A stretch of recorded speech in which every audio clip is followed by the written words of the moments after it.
Selamat datang di channel kami. Hari ini, kami akan membawakan sebuah cerita yang penuh dengan kejutan, ketegangan, dan tentunya, keberanian. Sebuah kisah nyata yang mungkin belum banyak diketahui. Tentang seorang wanita muda bernama Ica, yang berjuang untuk mengungkapkan kebenaran di tengah ketakutan dan ancaman. Ini bukan hanya cerita tentang kejahatan, tetapi juga tentang bagaimana keberanian untuk berbicara bisa membawa perubahan besar. Tapi sebelum kita mulai, kami ingin tahu pendapat kalian. Bagaimana jika kamu berada di posisi Ica? Apa yang akan kamu lakukan jika terjebak dalam situasi yang serba sulit dan penuh risiko? Jangan ragu untuk menulis jawabanmu di kolom komentar, karena kami akan membahasnya bersama-sama setelah cerita ini selesai. Kota Bandung, malam yang tenang. Di balik gemerlap jalanan Dago, berdiri megah sebuah klinik ternama bernama Klinik Harmoni Sehat. Dikenal sebagai salah satu pusat layanan kesehatan terbaik di kota itu.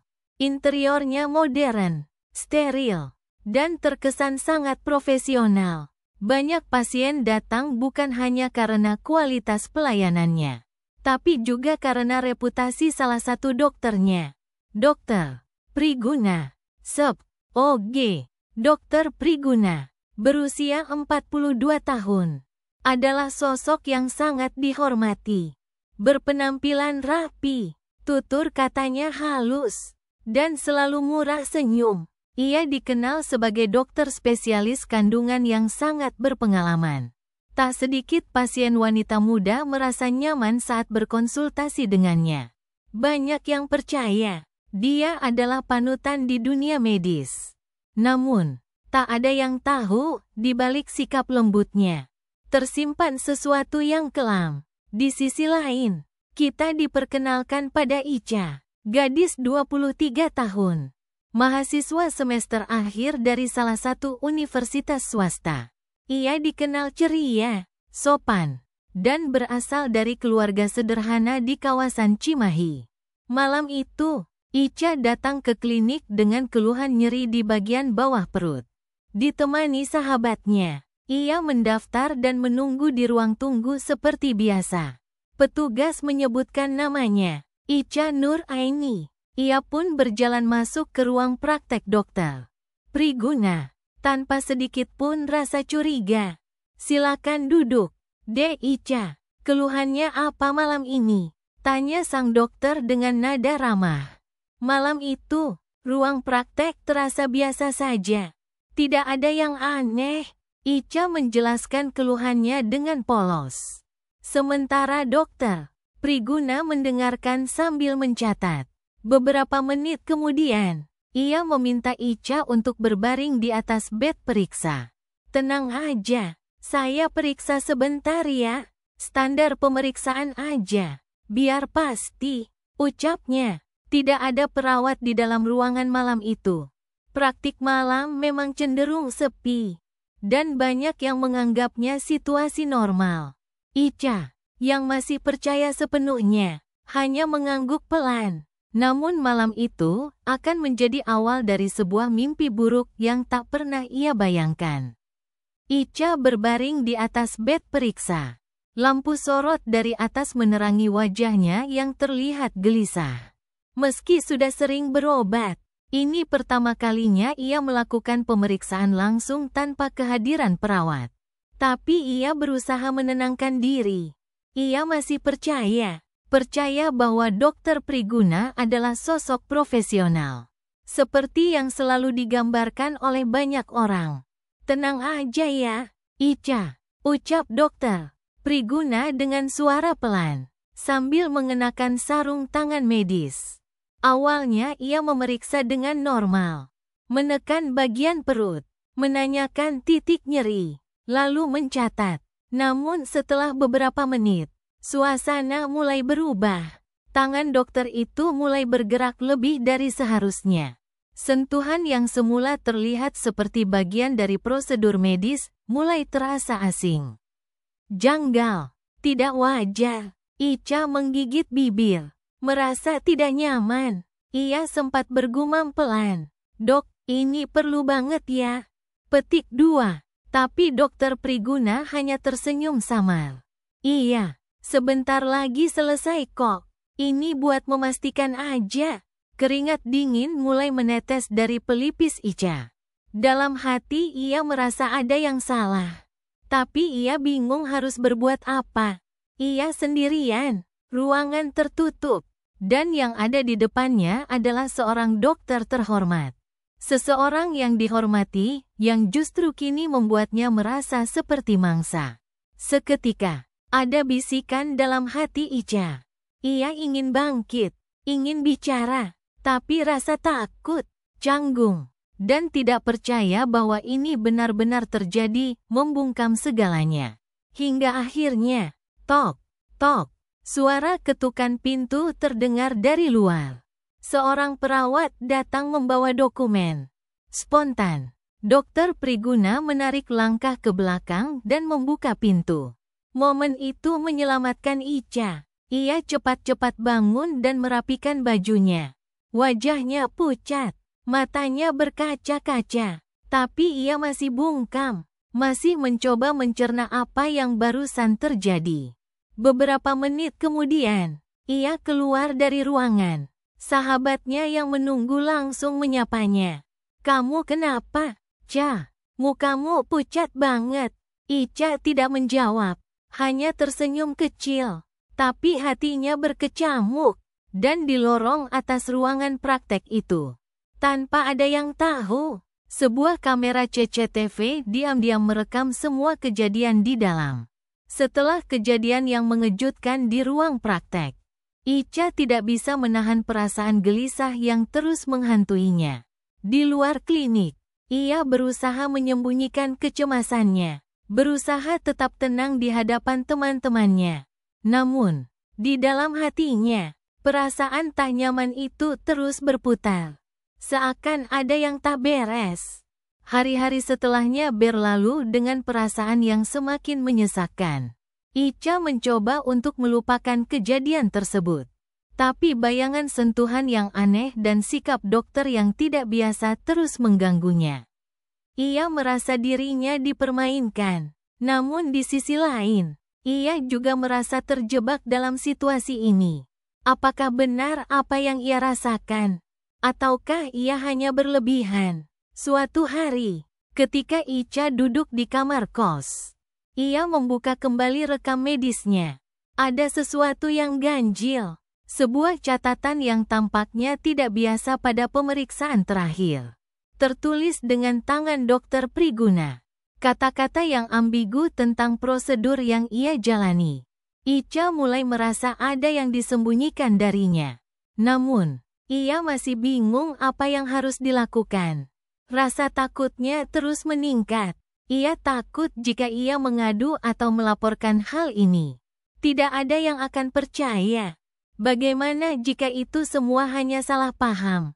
Atau, lebih buruk lagi, jika ternyata itu benar-benar terjadi? Apa yang akan terjadi padanya? Kecemasan Ica akhirnya membawa dirinya untuk melakukan penyelidikan lebih lanjut. Ia mulai mencari tahu lebih banyak tentang Dokter Priguna, berbicara dengan pasien lain, dan mengumpulkan informasi dari teman-temannya yang pernah berobat di klinik yang sama. Namun, tidak ada yang siap untuk apa yang akan ditemukan Ica selanjutnya.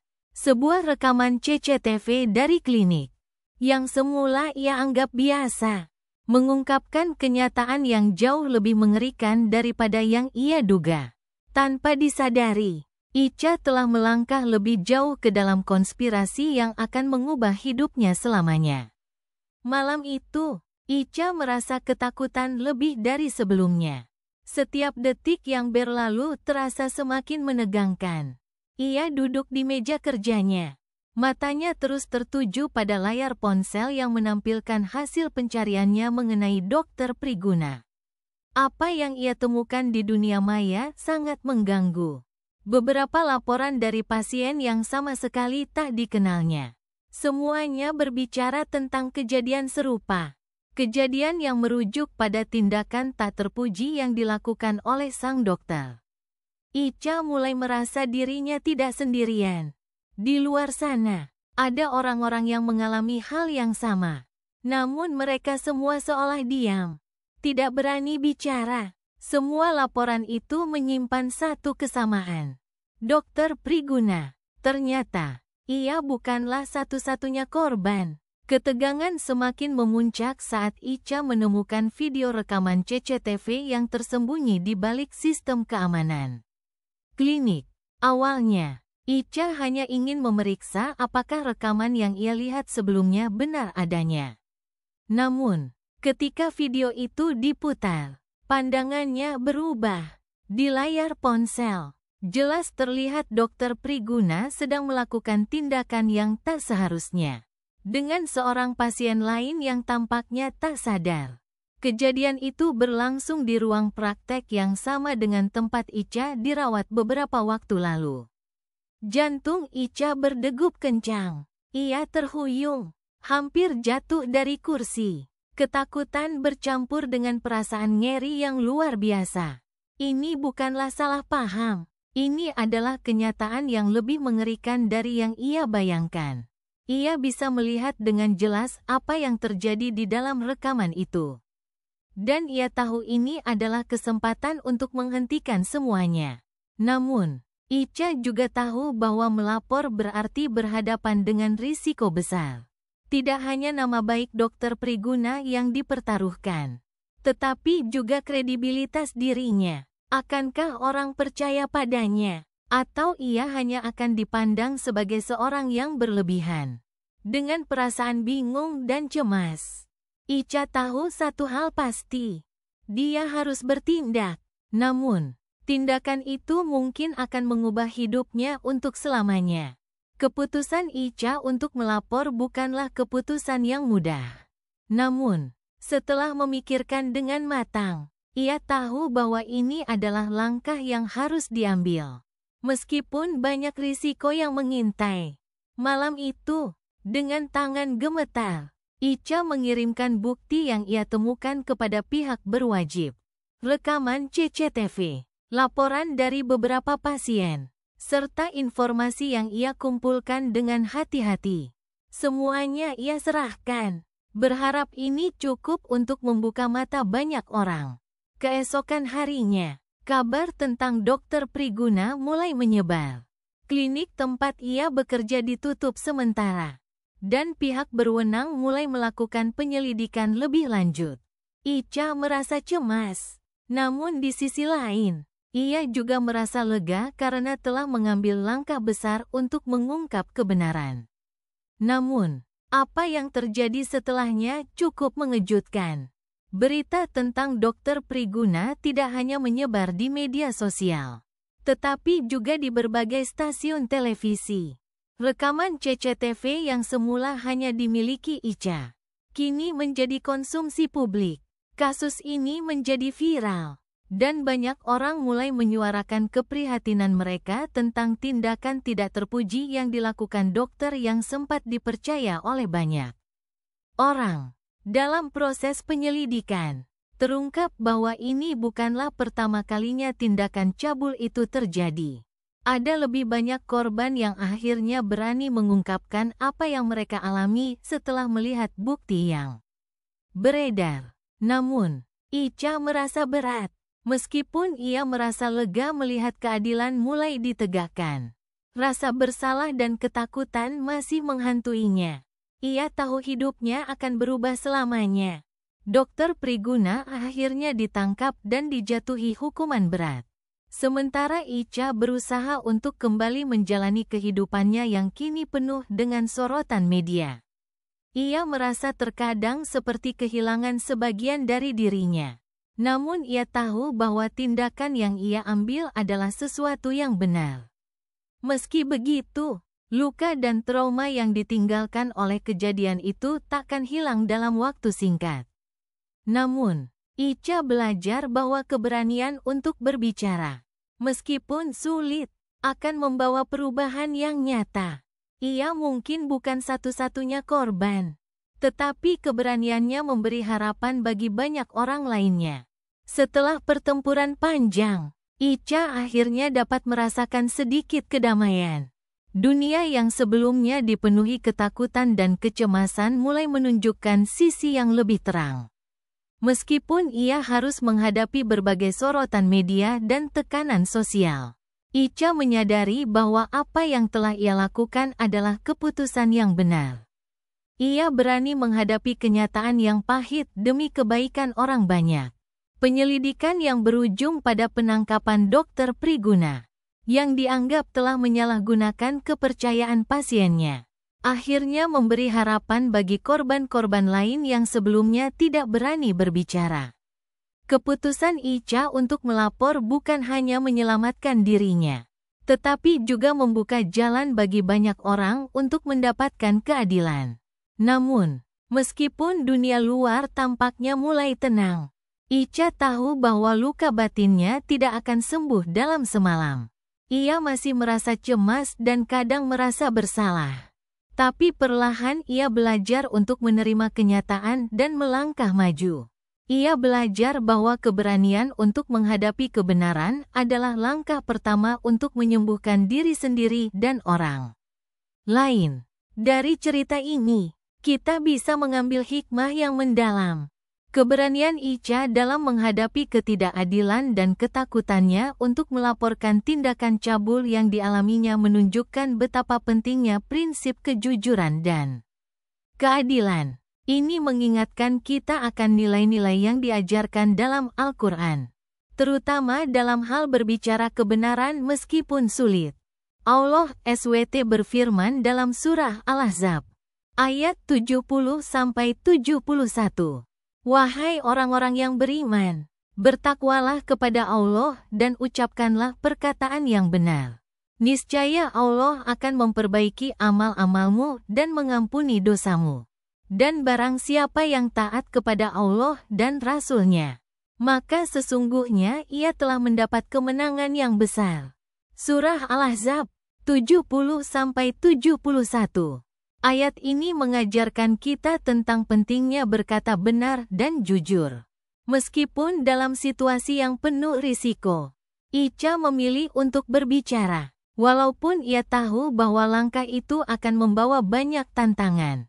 Namun, dengan berani berbicara dan melaporkan yang salah, ia tidak hanya membersihkan dirinya, tetapi juga membantu orang lain yang mungkin telah menjadi korban serupa. Hikmah dari cerita ini adalah, keberanian untuk berbicara kebenaran adalah langkah pertama menuju perubahan yang lebih baik. Tidak ada tempat bagi kejahatan di dunia ini jika kita bersama-sama memperjuangkan keadilan dan berbicara dengan jujur. Allah selalu mendukung orang-orang yang taat dan berani menegakkan kebenaran, meskipun harus menghadapi banyak cobaan. Pada akhirnya, Icha belajar bahwa meskipun perjalanan hidupnya penuh dengan cobaan, ia telah melakukan hal yang benar. Dan Allah memberikan kekuatan dan perlindungan bagi orang yang berada di jalannya. Begitu banyak pelajaran yang bisa kita ambil dari cerita Icha, yang berani melawan rasa takutnya demi kebenaran. Ia memilih untuk berbicara meskipun sulit dan penuh risiko.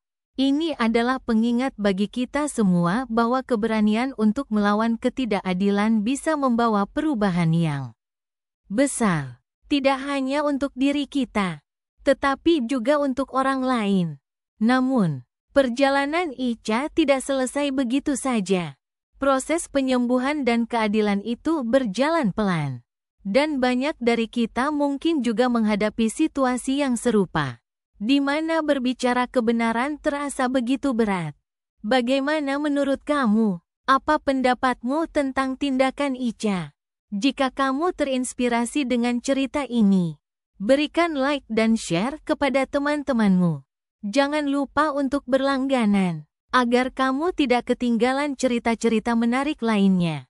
Kami ingin mendengar pendapatmu. Apakah kamu setuju dengan langkah yang diambil Icha? Apa yang kamu pikirkan tentang pentingnya berbicara kebenaran? Bahkan ketika itu sulit, Tinggalkan komentar di bawah dan mari kita diskusikan bersama. Dan jika kamu memiliki pengalaman serupa atau ingin berbagi kisah lainnya, kami dengan senang hati mendengarnya. Jangan ragu untuk menghubungi kami.